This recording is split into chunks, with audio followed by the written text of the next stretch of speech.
Hey guys, welcome back to Friday Night Gaming. Sam here. We're doing the Assassin's Creed Odyssey Discovery Tour. On today's episode, we're going to do wine. So let's get started. Ah, my friend! Whoa! Oh my How god, he scared fortuitous me. to run into you in this most Easy. intoxicating place. I'd offer you a drink, but for some reason the workers won't let me borrow any of their wine. Cheapskates. I know who you are. Why, but- I'm Marcos, of course, one of the most successful Marcos! merchants in all of Greece. You really haven't heard of me? My name is known from Kefalonia to Kos. If you've ever paid money for something, I probably received a percentage. But enough Or about stole me. it, you know, Let's whatever. go back to what you're doing here. You know, I once started my own wine business on Kos. It hit a bit of a snag when my investors, three brothers calling themselves the Cerberos, suddenly lost faith in me. But after they had a tragic run-in with a bloodthirsty Misthios, I was able to land on my feet. From then on, the streets of Kos overflowed with wine, and my purse overflowed with drachmi. Very sad about the Cerberus, though. Couldn't have happened to nicer people. You're welcome. Let's As you begin can this tour. probably tell by all the grapes, this is one of Greece's many vineyards. Wine was an essential part of Greek culture, and this tour will take you through how it was made. In addition to being delicious, not to mention lucrative, wine was an important part of Greek economy. I promise I'll meet you at the end of your visit, my friend. See you soon. That guy. Winemaking dates back to the 4th or 3rd millennium BCE. It became widespread in Greece during the Bronze Age, and within centuries, Greeks had refined it further. The first step in the process was always harvesting, where grapes grown on rows of vines were collected by vineyard workers.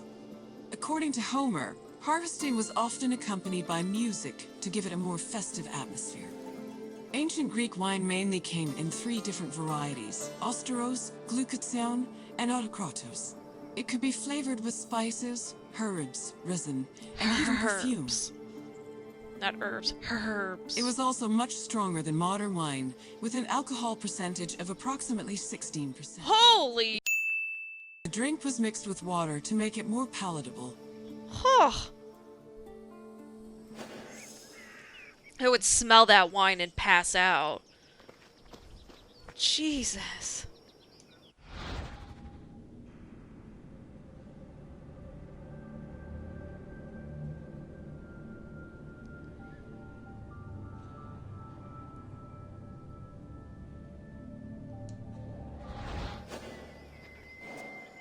Whoa.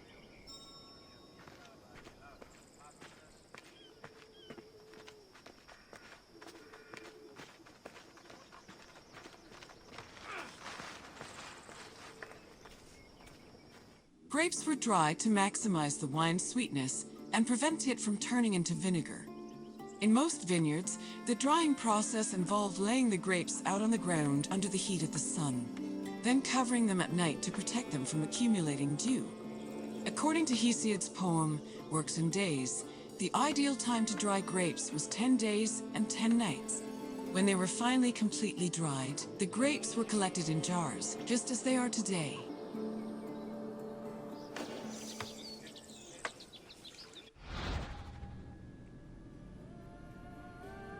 Different kind of grapes, different kinds of wine.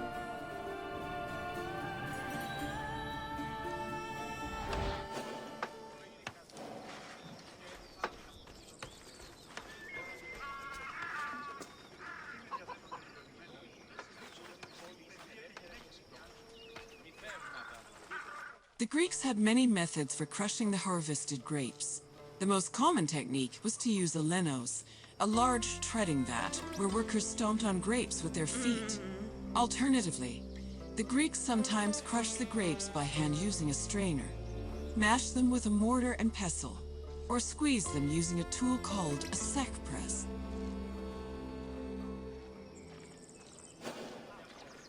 Ooh.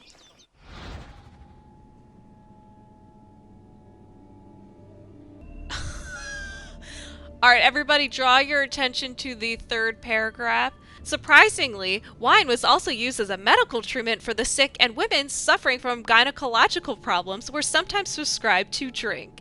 Heck yes. I wish my doctor would be like, you know what? You got those cramps? Drink a bottle of wine. I'm sure every woman does, anyways, but whoa. Continuing on, two types of wine that could supposedly abort fetuses. Ooh. I mean, 16% alcohol. Are you even surprised? Mercy. Whew.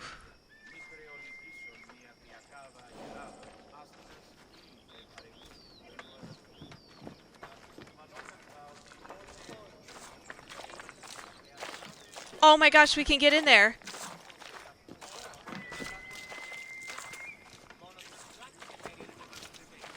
Excuse me.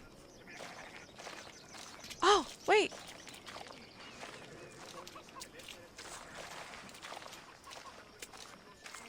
I was just doing it.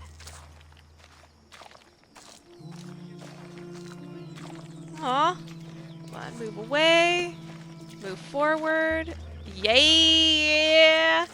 Making some wine. Oops. Get it, girl.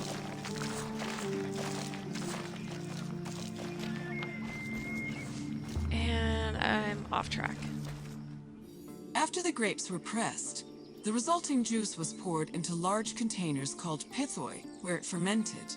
Once fully fermented, the wine was filtered through an ethmos or sack, which separated it from the residual yeast called lees. The wine was then placed in a special storage room.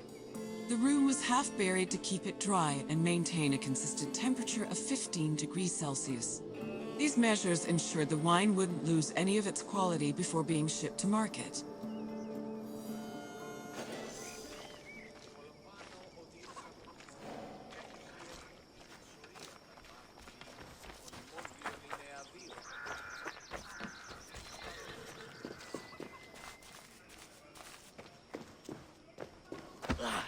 Whoops. When the wine was ready to ship, it was poured into storage containers called amphoras. These were smaller than pithoi, which made them easier to ship and display in crowded marketplaces. However, that doesn't mean transporting wine was always a safe endeavor. Sometimes ships carrying amphoras as cargo would be wrecked before making it to their destination, Quote losing unquote, hundreds of bottles of wine to the wrecked. sea. Wrecked.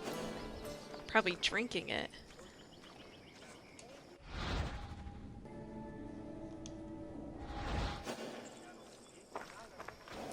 Marcos! Ah, my friend, are you drunk with knowledge? I hope you enjoyed yourself learning about all the picking, stomping, and bottling that goes into making Greece's favorite beverage. Maybe if my customers understood how hard winemaking was, they'd agree more with my perfectly reasonable prices. But let's talk about something else, yes? What else can I do for you? Let's You take want this your whiz. intelligence tested? Well, let me tell you, my friend, no one is more qualified for that task than me. Let's get started. What container was used to ship wine to the market? Oh man. I want to say this one or this one. And ethmos was actually a strainer, not a container. Although both words end in einer, so I understand the confusion. Try again. Yes, wine was stored in amphoras during its long journey to market. Here's another question. Which of the following wasn't a type of wine variety? God. Glycazon was the sweetest type of wine, and my personal favorite, but it is not the correct answer. Try another one. I don't know. No, Avstyros was a dry kind of wine. Try again.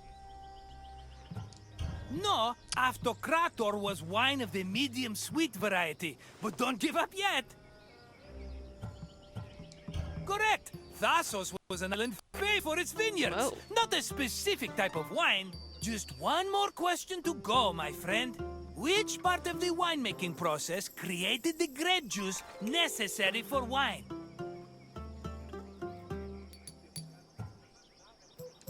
That's the one! The harvested grapes were pressed in a linos, often by the feet of vineyard workers.